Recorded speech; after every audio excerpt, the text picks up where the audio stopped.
Sunday அதுவும் சனுஸ்கா பிரியாணி வேணும்னு கேட்டா. எனக்கு ரொம்ப நாள் ஆசை ப்ராப்பராக ரெடி பண்ணி அப்படியே செட்டாக வச்சு பிரியாணி சாப்பிட்ணுன்னு சொல்லிட்டு.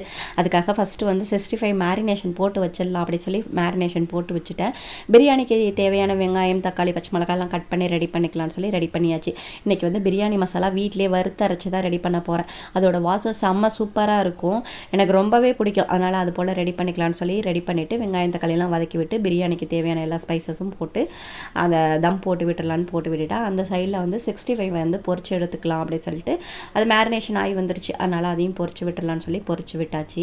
இன்றைக்கி இது கூடவே வந்து தக்காளி ஜாம் ரெடி பண்ண போகிறேன். கல்யாணத்துலலாம் வச்சு கொடுப்பாங்க தெரியுமா, அதுக்கு இது பிரியாணி கொஞ்சம் ஸ்பைஸியாக இருக்கும், அது கொஞ்சம் இனிப்பு நல்லா புளிப்பாக இருக்கும், அதை தொட்டு சாப்பிட்றதுக்கு ரொம்பவே நல்லாயிருக்கும். பிரியாணியும் சூப்பராக ரெடியாகி வந்துருந்துச்சு.